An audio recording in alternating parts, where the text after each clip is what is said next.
तो अब तो सीआईडी को ये केस सौंपा जाने का बात सामने आ रहा है, तो क्या लगता है सीआईडी अगर इस केस को अपने अंडर लेगी तो इससे आपकी बच्ची मिल पाएगी? हमको उम्मीद नहीं लगता है, इसलिए उम्मीद नहीं लगता है कि पुलिस साल भर खाई, सीआईडी हो सकता है 2 साल खाए, 3 साल खाए। और हमको अब एक ही लगता है कि कहीं ऐसा ना हो कि नवरूना वाला केस इसको जामा पहना करके बस सब अस्थिर बैठ जाए।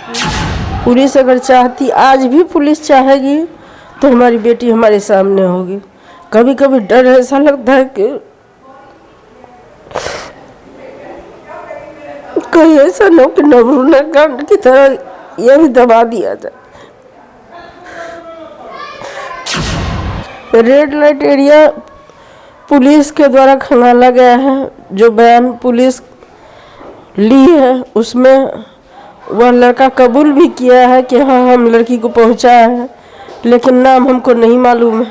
नमस्कार, आप देखना शुरू कर चुके हैं फर्स्ट लुक बिहार। मैं सेजल आपके साथ। भगवानपुर से लापता एमबीए की छात्रा यशी के अपहरण को 1 साल होने को है, जिसको लेकर आज हाईकोर्ट में एसपी को पेश भी होना है। इस केस को अब सीआईडी को सौंप देने की बात भी सामने आई है। इस मामले में आज हम बात करेंगे यशी की मां से कि 1 साल जो अब होने को है, तो किस तरह से जब उन्होंने कहा पुलिस के पास गई थी अपहरण के बाद, तो किस तरह से पुलिस ने उनकी सहायता की या ना की इस मामले में, तो उससे बात करेंगे। तो यशी के अपहरण को लगभग 1 साल होने को है। जब शुरुआत में आप पुलिस के पास गई थी तो पुलिस का क्या प्रक्रिया था उसके बाद? पुलिस बिल्कुल लापरवाह की तरह काम की। पुलिस अगर चाहती, आज भी पुलिस चाहेगी तो हमारी बेटी हमारे सामने होगी। कभी कभी डर ऐसा लगता है कि कहीं ऐसा ना हो कि नवरूना कांड की तरह यह भी दबा दिया जाए। 1 साल में जब सीसीटीवी खंगालने की बात आई थी तो फिर पुलिस की तरफ से क्या रिस्पॉन्स? कुछ नहीं, पैसा लेकर के गए और पुलिस कुछ नहीं की। 1 माह के बाद देखी सीसीटीवी।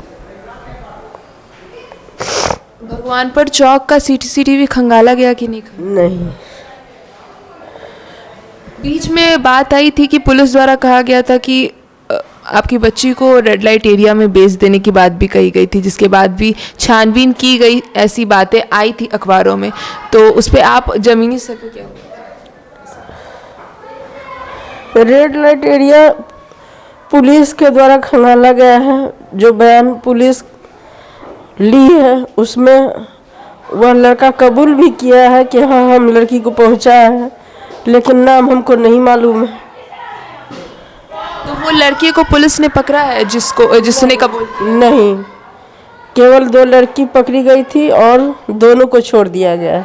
वो 2 लड़की जो फेसबुक अकाउंट, जो फेक फेसबुक अकाउंट आपकी लड़की का बनाई, वह गलत बना हुआ था। और वो लड़का जिसने कबूल किया कि उसने रेड लाइट एरिया में यशी को बेचा है, तो उस पर पुलिस ने कोई कार्रवाई नहीं? हमको तो नहीं लगता कि कार्रवाई की थी, लेकिन बीच में बोली कि इसे इधर 1 सप्ताह पहले किसे हम रिमांड पर लाए हुए हैं, आप आकर के देख लीजिए। न हम अपराधी को जानते हैं न किसी और को जानते हैं, तो हम उसको कैसे पहचान सकते हैं कि वही है।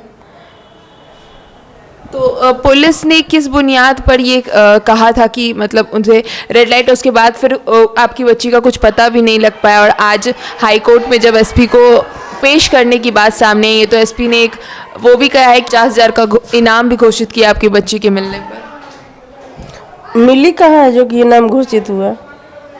मिलेगी उसके बाद ना इनाम अच्छा है जो। तो इसमें अभी तक जो 1 साल अब होने को है दिसंबर में आपकी बच्ची के, तो आप किसको मानती हैं कि क्यों अभी तक नहीं मिल पाई है आपकी बच्ची? अभी तक पुलिस की लापरवाही के कारण जो भी हुआ, साल लगा या आगे भी लगेगा, सारी पुलिस की नाकामी अभी। तो अब तो सीआईडी को ये केस सौंपा जाने का बात सामने आ रहा है, तो क्या लगता है सीआईडी अगर इस केस को अपने अंडर लेगी तो इससे आपकी बच्ची मिल पाएगी? हमको उम्मीद नहीं लगता है, इसलिए उम्मीद नहीं लगता है कि पुलिस साल भर खाई, सीआईडी हो सकता है 2 साल खाए, 3 साल खाए। और हमको अब यकीन लगता है कि कहीं ऐसा ना हो कि नवरूना वाला केस इसको जामा पहना करके बस सब अस्थिर बैठ जाए। तो कोई पर्सनल दुश्मनी आपकी बच्ची कहा जा रहा है कि पढ़ने में बहुत अच्छी थी, तो कॉलेज में कुछ ऐसा या कुछ? नहीं, हमको किसी से कोई पर्सनल दुश्मनी नहीं है, ना हमारे बच्चे को दुश्मनी है। हमारा बच्चा तो शाम में बाहर निकलता भी नहीं था। पढ़ने में भी काफ़ी तेज थी। हाँ। क्या उम्मीद है कि इंसाफ मिल पाएगा? पुलिस जाएगी तो मिलेगा जरूर, लेकिन पुलिस चाह नहीं रही है।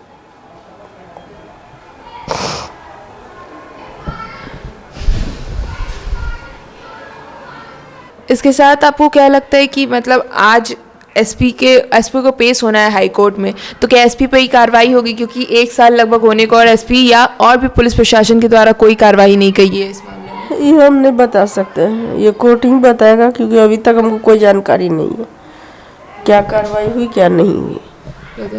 जैसा कि हमने बात किया यशी की माँ से, वो काफ़ी निराश है प्रशासन के द्वारा। उनका कहना है कि कोई कार्य नहीं किया गया।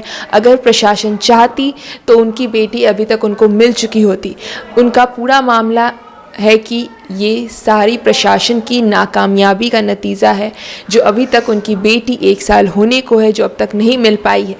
तो अब इसमें प्रशासन कितना और काम कर पाती है, और अगर ये केस सीआईडी के पास सौंपा जाता है तो क्या यशी मिल पाती है कि नहीं मिल पाती है, ये देखना ज़रूरी होगा। और प्रशासन अब आगे इस केस में कितना कार्रवाई कर पाती है।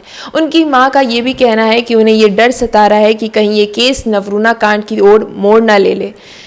तो अब ये यशी का केस किस मोड़ पर जाता है, प्रशासन इसमें कितना कार्य कर पाती है और कितनी जल्द यशी अपने घर लौट पाती है, इसके लिए आप हमारे साथ बने रहिए। हम आपको इस खबर की तरह और खबरें दिखाते रहिए। तो इस खबर के लिए बस इतना ही, और खबरों के लिए बने रहिए हमारे साथ। हमारे फेसबुक चैनल को लाइक कीजिए, हमारे यूट्यूब चैनल को सब्सक्राइब कीजिए। धन्यवाद।